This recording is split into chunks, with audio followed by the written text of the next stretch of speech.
얼마 전에 미국 사회를 떠들썩하게 한 대법원 판결이 있었습니다. SFFA라고 하는 시민단체에서 하버드 대학과 노스캐롤라이나 대학을 상대로 소송을 해서 이 사건이 연방 대법원까지 갔고요. 연방 대법원에서 FFA가 승소를 했어요. 이 소송의 내용은 이렇습니다. 이 대학들이 평균적으로 학업 성취도가 낮은 소수 민족들, 흑인이나 히스패닉 계열 또는 네이티브 아메리칸들의 학생 비율을 늘리려고 하는 과정에서 백인들이나 아시아계 학생들이 들어갈 자리가 적어졌다는 거죠. 상대적으로 학업 성취도가 높은 백인이나 아시아계 학생들이 이런 제도가 없었으면 합격할 수 있었는데 합격을 못하는 상황이 발생했다는 겁니다. 그래서 이것은 미국 헌법에서 인종 간의 평등을 보장한 제14 수정 헌법과 1964년 미국 민권법의 위반이다라는 것이 소송의 내용이었습니다.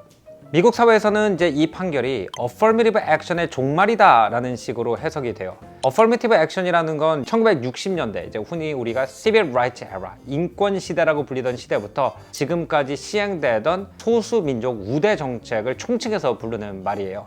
미국이라는 나라가 생긴 1776년부터 약 1960년대 중반까지 미국의 법은 백인과 다른 인종을 똑같이 대하지 않았어요. 그 이후에 역사적으로 만들어진 격차를 바로잡기 위해서 그동안 불평등을 겪은 소수 인종들한테 혜택을 줘서 미국을 평등한 사회로 만들어야 된다는 것이 Affirmative Action의 기조였어요.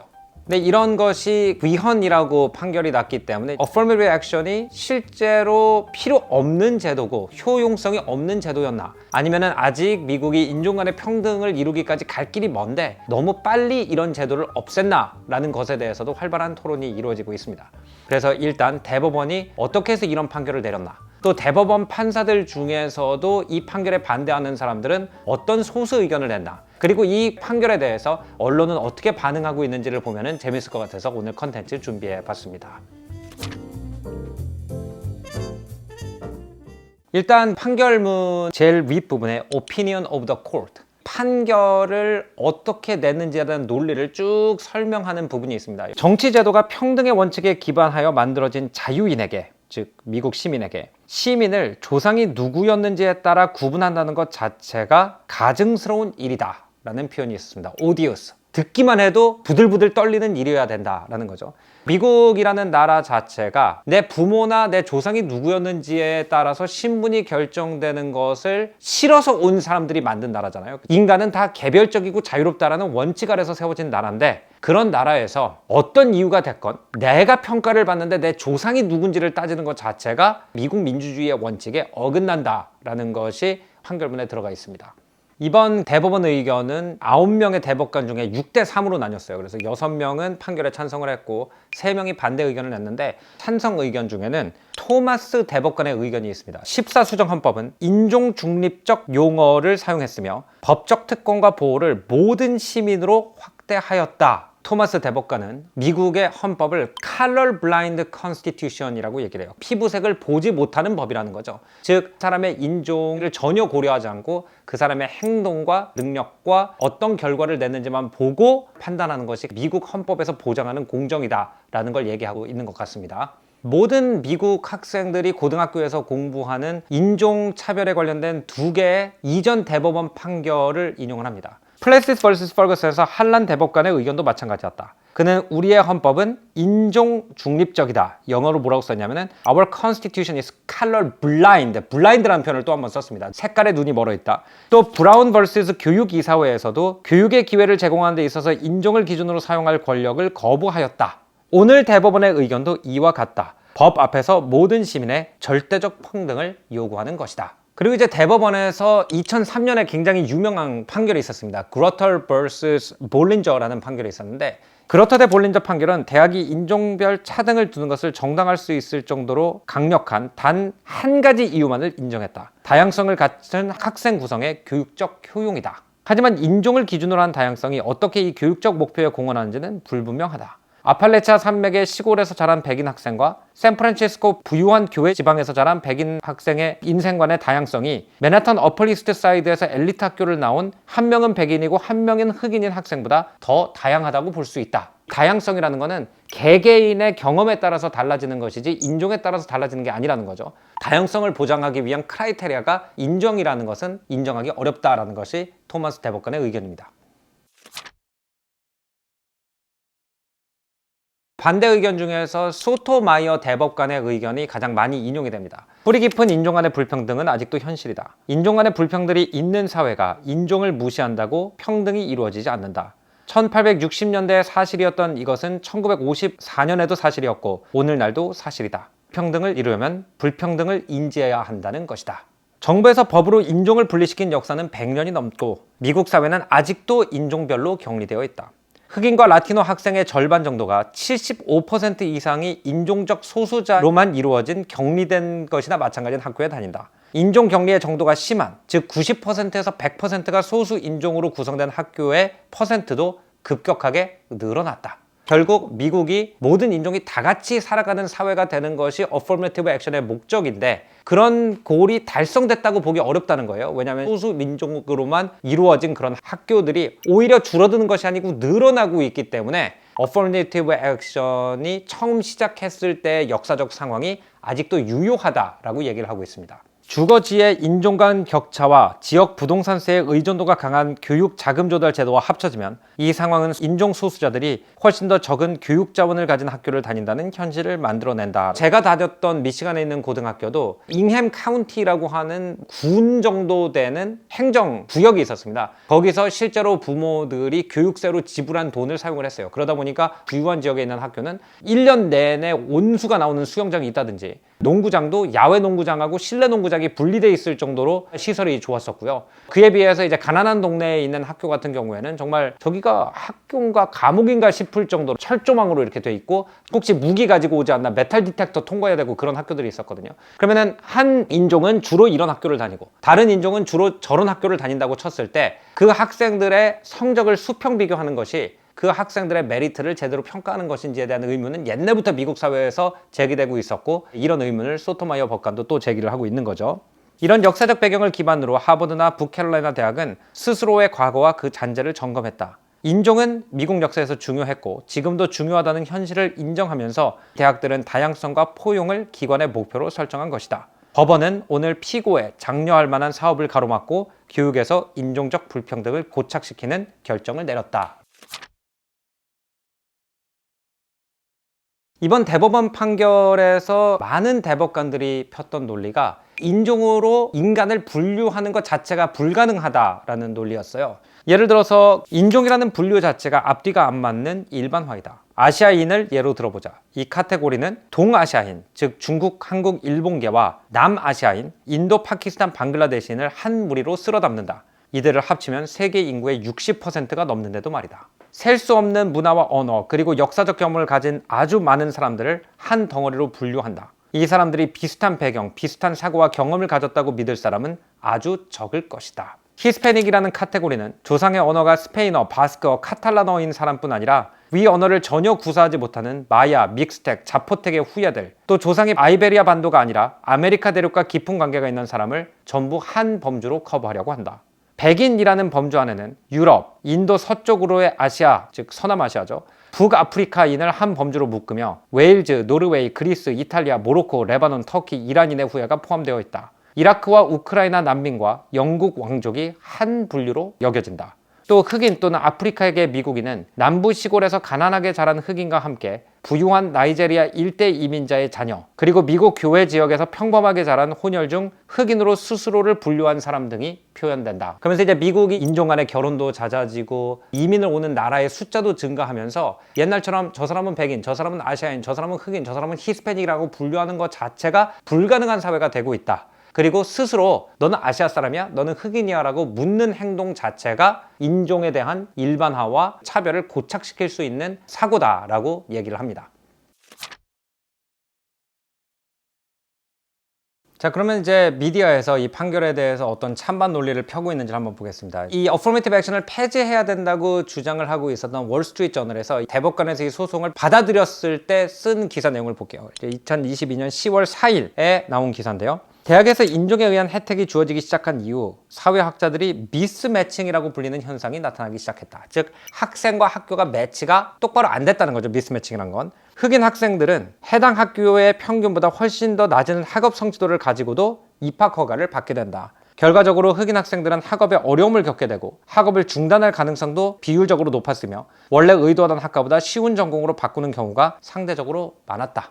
자, 그럼 폐지에 반대하던 워싱턴 포스트로 가볼게요. 2023년 6월 29일 내용을 보면은 월스트리트 저널의 논리에 완전히 반대 내용을 실었습니다. 캘리포니아의 어퍼미티브 액션 금지의 장기적 임팩트를 연구한 블리먼은 선발 과정이 덜 까다로운 대학에 다니는 흑인과 히스패닉 학생들이 졸업률, 대학원 진학률, 그리고 수익 면에서 결과가 더 안 좋다는 사실을 발견했다. 미국의 연방 대법원에서 어퍼미티브 액션을 위헌이라고 판정한 것은 처음이지만 주 레벨에서 이미 어퍼미티브 액션의 시행이 불법이라고 판결한 경우는 꽤 있었습니다. 캘리포니아, 미시간주 등등에서 이미 인종 가산점이나 할당제를 시행하지 않고 있는 곳들이 많아요. 그렇기 때문에 캘리포니아 같이 이미 몇십 년 전부터 어퍼미티브 액션을 사용하지 않은 곳에서는 장기적으로 연구할 수가 있었던 거죠. 그래서 블리먼이라는 사람이 그런 걸 연구를 했더니 선발 과정이 덜 까다로운 대학에 다니는 흑인과 히스패닉 학생들이 오히려 공부를 더 못했다라고 얘기를 하고 있습니다.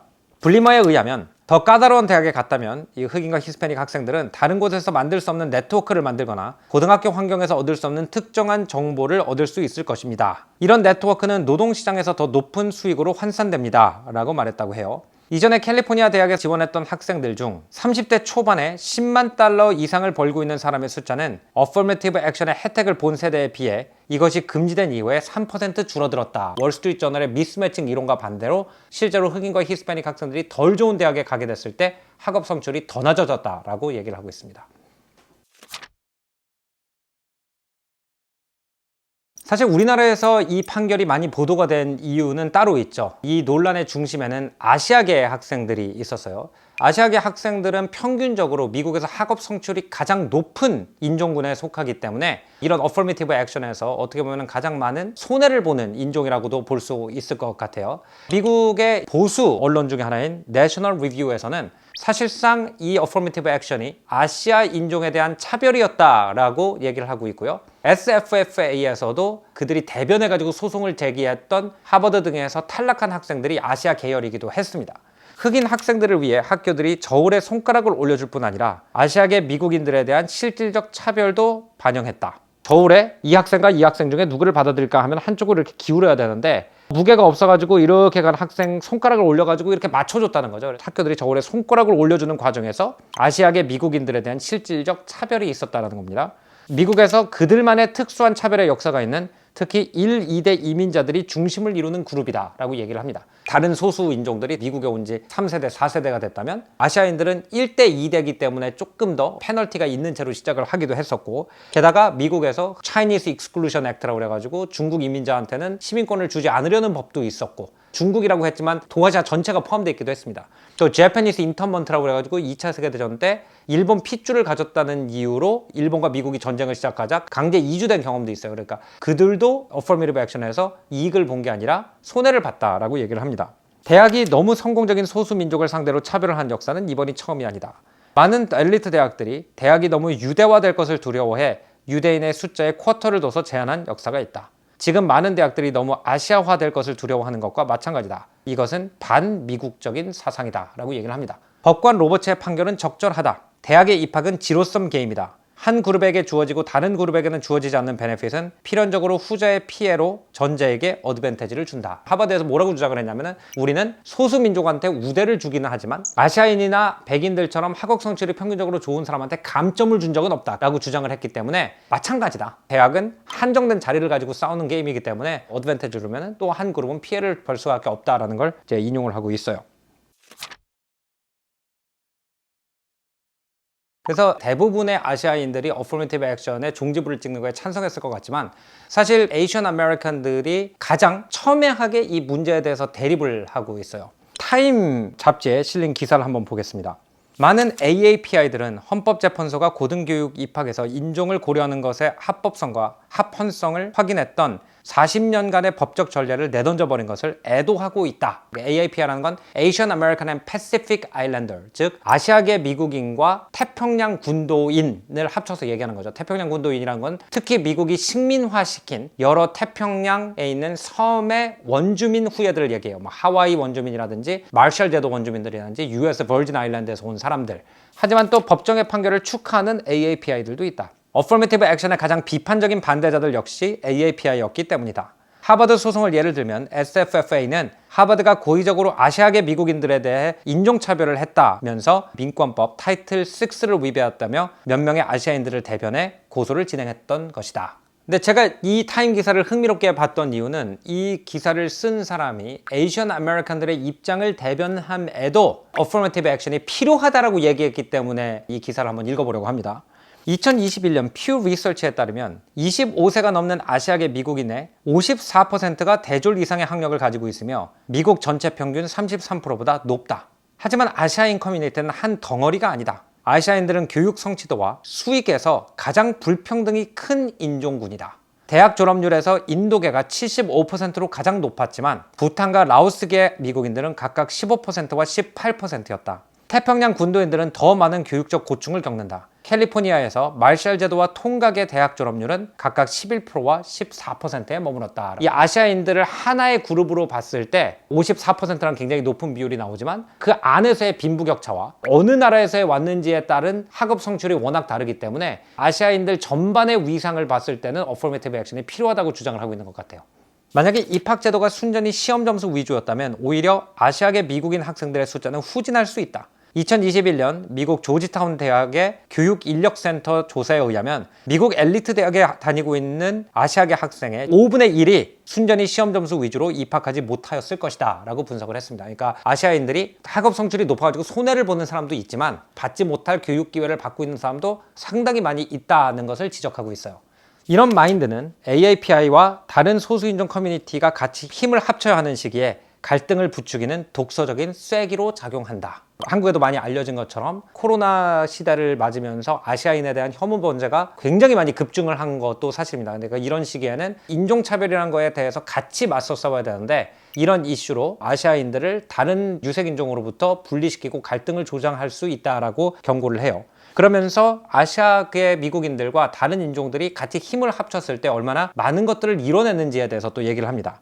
1869년에 프레드릭 더글라스, 굉장히 유명한 흑인 인권운동가죠. 중국 이민자들이 미국 시민이 되고 투표권을 얻으려고 하는 노력을 대변하는 발언을 하였다. 2차 세계대전 때 NAACP, 흑인 인권단체입니다. NAACP는 일본계 미국인들의 강제 수용을 공개적으로 반대한 적이 있다. 그리고 아시아와 태평양 군독의 미국인들의 운명을 바꾼 1965년 이민국적법의 통과는 흑인 인권운동이 그 길을 닦았다는 것에 의심의 여지가 없다. 1965년 이민국적법 이전에는 어떤 사람이 미국에서 태어나거나 미국에 와가지고 오래 살았어도 그 사람이 미국 국적을 취득하려고 하면 특정한 인종이어야 된다는 법들이 굉장히 많았었어요. 이런 것들은 유색인종들이 힘을 합쳤기 때문에 이뤄낼 수 있는 업적이었다는 거죠. 근데 지금 대학 입학 이슈나 어퍼머티브 액션 같은 걸로 아시아인들과 다른 소수 인종들의 사이가 갈라지는 것은 이 미국에서 아시아인들의 운명에도 별로 좋은 일이 아니다라는 기사였어요.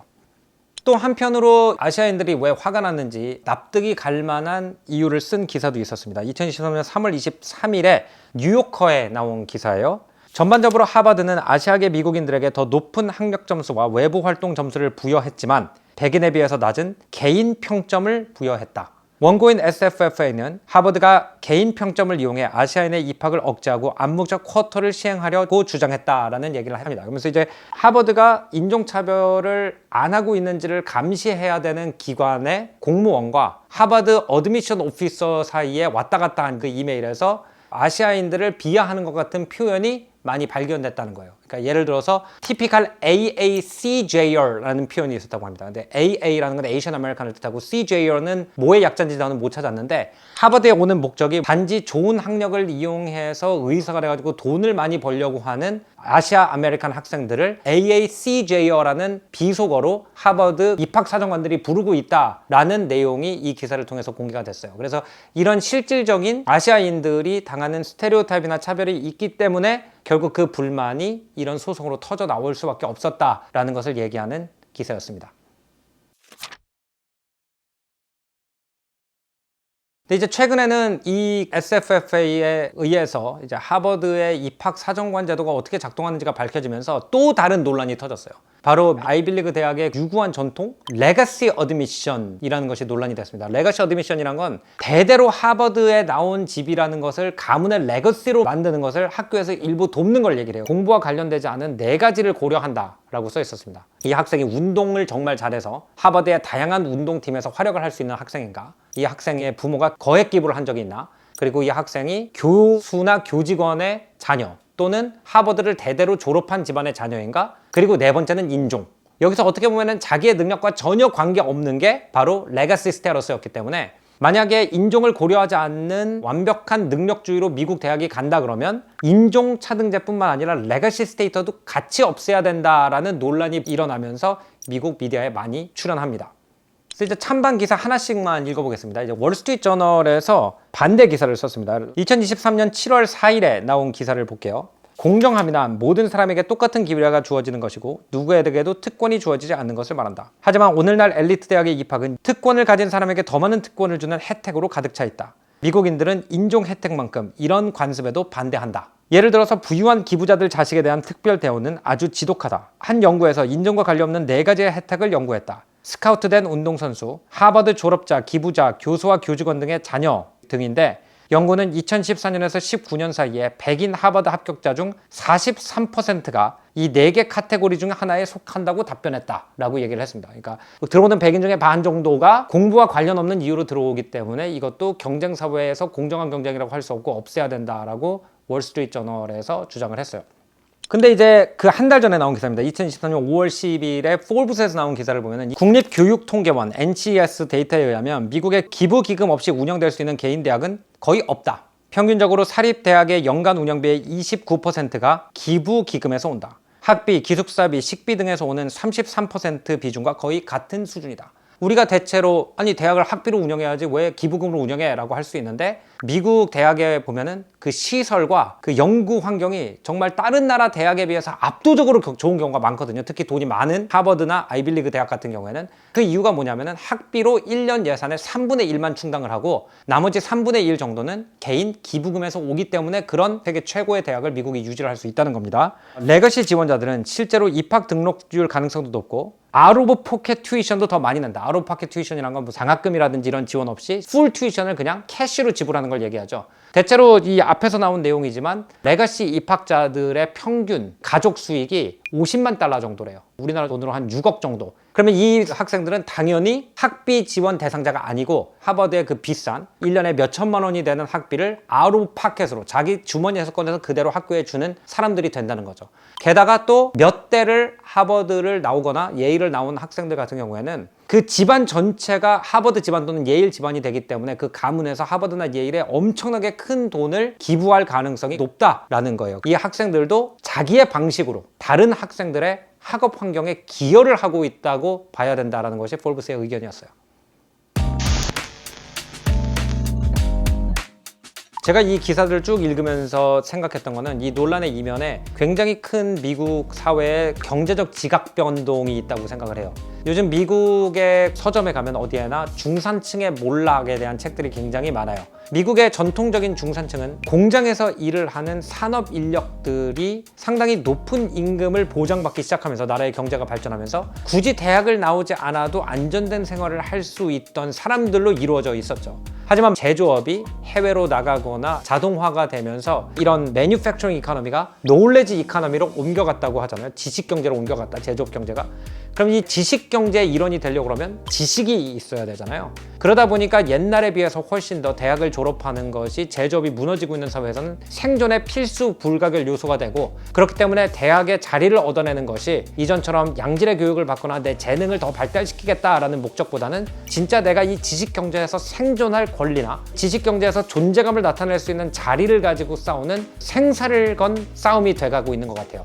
어떤 면에서는 한국 사람들에게 더 익숙한 대학 입시 전쟁이 미국에서도 나타나고 있지 않나라는 생각도 했습니다. 오늘 조핑턴 포스트는 여기서 마무리하고요. 다음번에는 더 흥미로운 주제로 여러분 찾아뵙겠습니다. 안녕히 계십시오.